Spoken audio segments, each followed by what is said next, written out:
Assalamualaikum warahmatullahi wabarakatuh. Baik, sebelumnya perkenalkan, nama saya Ayunda Aprilia Permatasari dari Fakultas Ilmu Tarbiyah dan Keguruan Program Studi Pendidikan Bahasa Arab.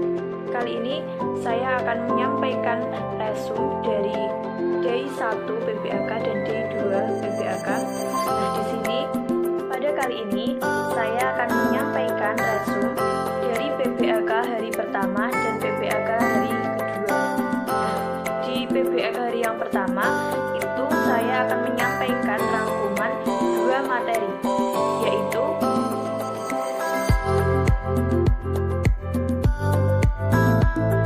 di sini saya akan menyampaikan PPAK hari pertama, yaitu dari Rektor Kemahasiswaan 3, pematerinya yaitu beliau Dr. Ahmad Fathah Yasin MAG. Dari beliau tersebut saya dapat menyimpulkan bahwa kita sebagai mahasiswa baru UIN Maulana Malik Ibrahim Malang seharusnya kita dapat beradaptasi dengan UIN Maulana Malik Ibrahim Malang. Tentunya sudah berbeda dengan kita waktu sekolah yang dulu.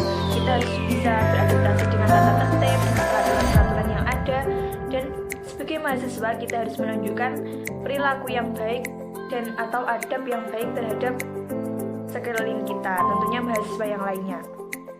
Nah, sebagai mahasiswa kita harus berpikir dan berperilaku positif dengan mahasiswa yang lainnya, seperti kita bisa menghormati yang lain, kita bisa menghargai yang lain, dan kita bisa bertoleransi dengan satu sama yang lain.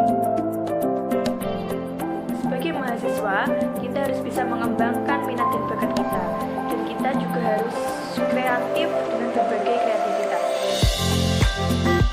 Di situ, kita akan mendapatkan 18 unit fasilitas bakat atau minat yang dapat mengembangkan diri kita, sehingga kita dapat mencari jati diri kita sendiri, dan tentunya kita dapat mengasah kreativitas kita. Kita sebagai mahasiswa baru UIN Maulana Malik Ibrahim Malang tentunya harus bisa menjaga akhlak atau moral atau etika kita terhadap satu dengan yang lainnya, seperti mengucapkan salam dan menjawab salam, dan yang kedua jangan melupakan orang lain, dan yang ketiga berjabat tangan, yang keempat saling memberikan nasihat, yang kelima mentaati peraturan yang ada di UIN Maulana Malik Ibrahim Malang. Yang seterusnya yaitu etika atau akhlak terhadap dosen. Yang pertama, menegur sapa terhadap dosen. Yang kedua, memperhatikan waktu pembelajaran. Yang ketiga, jangan menyanggah ataupun menegur ucapan dari dosen. Selanjutnya ada pembahasan dari pemateri Dr. Hajah Ilvi Nurdiana SAG MSI. Nah, beliau menyampaikan bahwa kita harus menemukan jati diri kita sebagai mahasiswa UIN Maulana Malik Ibrahim Malang. Di situ, kita harus menjadi pemimpin yang baik, belajar mengedepankan positive thinking, mampu membesarkan alma mater dengan prestasi tingkat nasional maupun intranasional. Nah, kita harus bisa kreatif dengan berbagai kreativitas lainnya untuk membanggakan alma mater kita tercinta, yaitu UIN Maulana Malik Ibrahim Malang. Sebagai mahasiswa, kita sebaiknya menjaga adab atau disebut dengan adab akhlakul karimah, hafal visi misi. Nah, di situ juga kita sebagai mahasiswa naungan PT IKA di bawah naungan keislamian atau keagungan. Kita mahasiswa yang berada di kampus atau berada di Universitas UIN Maulana Malik Ibrahim Malang itu juga berada di Ma'had Al-Jamiyah untuk mahasiswa selama 1 tahun. Nah, sedangkan untuk Ma'had Al-Ali itu sampai lulus, dan yang meneruskan di Ma'had Al-Ali itu hanya untuk mahasiswa yang terbaik. Maksudnya mempunyai IPK dan terbaik dan mempunyai prestasi-prestasi yang lainnya. Setelah itu bisa TOEFL setelah pembelajaran 1 tahun. Keunggulan lagi, UIN Maulana Malik Ibrahim Malang juga mempunyai sarana dan prasarana kampus 3 yang berada di Kota Mutu. Pengecualian untuk UKT semester 1, untuk Ma'had ada taklim Afkar, taklim Al-Quran, taklim bahasa, dan lain sebagainya.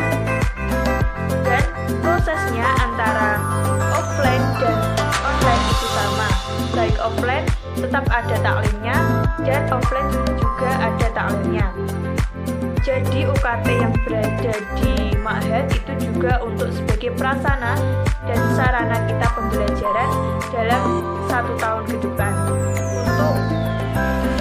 untuk agar kita sebagai mahasiswa mendapatkan bimbingan dari ustadz atau ustadzah yang berada di Ma'had Al-Jami'iyah UIN Maulana Malik Ibrahim Malang.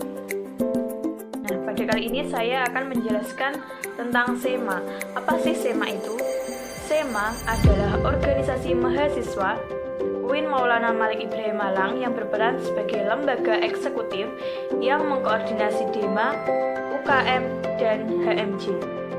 Fungsi SEMA advokasi, legislasi, pengawasan, dan penganggaran. Tugas SEMA antara lain mengawasi dan mengontrol DEMA universitas.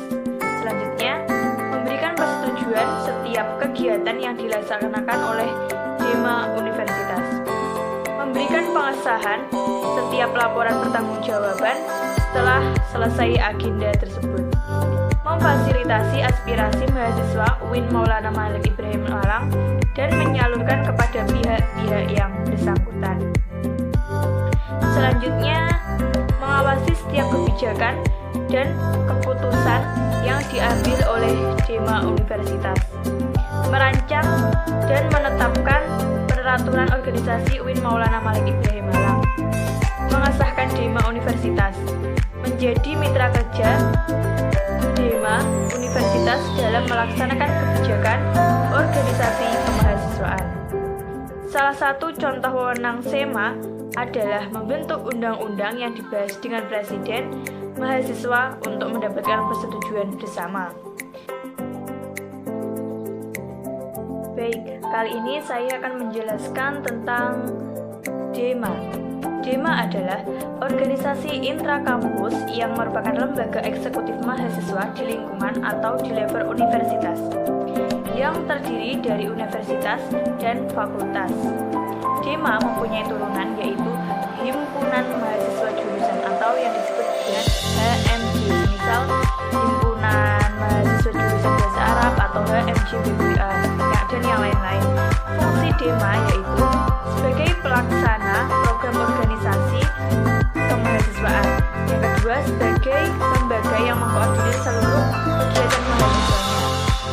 Nah, selanjutnya, selain ada fungsi DEMA, ada juga tugas dari DEMA, yaitu yang pertama, melaksanakan program kerja organisasi yang sudah disepakati Senat Mahasiswa Universitas. Yang kedua, mengkonsumsikan kegiatan mahasiswa di tingkat universitas. Selanjutnya, melaksanakan koordinasi dan sinkronisasi kegiatan kemahasiswaan.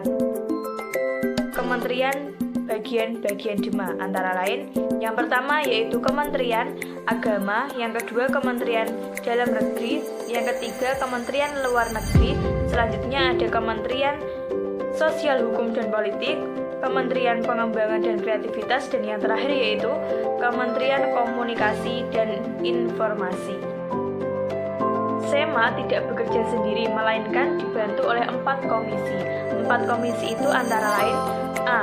Komisi membantu advokasi dan hukum. B. Komisi membantu organisasi dan kemahasiswaan. C. Komisi administrasi dan keuangan. D. Komisi informasi dan komunikasi unit kegiatan mahasiswa. UKM merupakan kepanjangan dari unit kegiatan mahasiswa. Di UIN Maulana Malik Ibrahim Malang ada 15 unit kegiatan mahasiswa. Di antaranya yaitu yang pertama UKM Jepret atau fotografi, yang kedua UKM Siter K2, yang ketiga UKM Seni Religius, yang keempat UKM Pramuka, yang kelima UKM PMI, selanjutnya ada UKM Taekwondo, ada UKM Simfoni FM, ada UKM LKP 2M, selanjutnya ada UKM Kopma Padang Bulan, yang selanjutnya ada UKM UAPM Inovasi, UKM Junior, UKM Komus, UKM Satuan Resismen Mahasiswa, UKM Ikatan Pencaksilat Pagar Nusa, dan yang terakhir yaitu UKM Malaska atau UKM terdapat di UIN Malang ini merupakan salah satu fasilitas untuk menunjang pengembangan bakat atau minat mahasiswa ataupun kreativitas mahasiswa. Selanjutnya, saya akan menyampaikan ringkasan dari Bapak Pemateri Muhammad Hasan bin Wahid, yaitu dengan tema kebangsaan bangsa menuju Indonesia Tangguh. Nah, beliau tadi menyampaikan tentang kasus COVID-19. Nah, di Indonesia itu sendiri ada sekitar 4.066.404 orang yang terkonfirmasi COVID-19 dan 131,372 yang meninggal dunia. Nah, kunci mengendalikan pandemi ini ada dua, yaitu vaksinasi dipercepat untuk herd immunity dan disiplin prokes atau protokol kesehatan. Nah, dampaknya terhadap pandemi COVID-19 yaitu turunnya pertumbuhan sektor ekonomi, melamahnya daya beli, dan hilangnya pekerjaan. Sektor pendidikan, putus sekolah, anak harus bekerja, perepsi orang tua, kekerasan pada anak, dan resiko eksternal, penurunan pencapaian belajar. Nah, selanjutnya ada sektor sosial juga, meningkatkan angka kematian, meningkatkan angka kriminalitas. Kebijakan sektor pendidikan, bantuan kuota, bantuan subsidi upah, bantuan UKT, rumah sakit pendidikan. Pentingnya kolaborasi HK-Helik, model kolaborasi masa depan yang mampu menaikkan kelas, sektor ekonomi, pendidikan, dan sektor yang lainnya. Komunitas ormas, pembisnis pemerintah, akademis universitas, partai politik, media massa. 3 kekuatan mengubah dunia. Yang pertama, kemajuan teknologi. Yang kedua, pasar. Yang ketiga, agama. Mencerdaskan, menyiapkan diri secara intelektual, menguatkan fondasi keagamaan, dan menyiapkan berbagai keahlian generasi muda yang tidak boleh ditawar lagi. Peran dan peluang UIN atau PTKIN.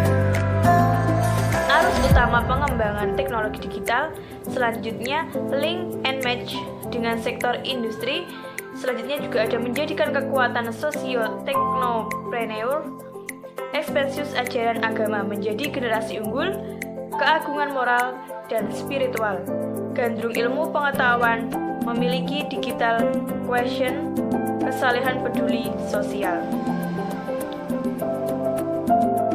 Kita sebagai mahasiswa baru UIN Maulana Malik Ibrahim Malang harus menjadi mahasiswa, menjadi orang yang terdepan. Tidak boleh apatis, terus belajar, terus berproses, dan berpositif thinking. Walaupun kita menjadi mahasiswa baru dengan daring atau virtual, kita harus menjadi mahasiswa yang berprestasi baik tingkat nasional maupun internasional.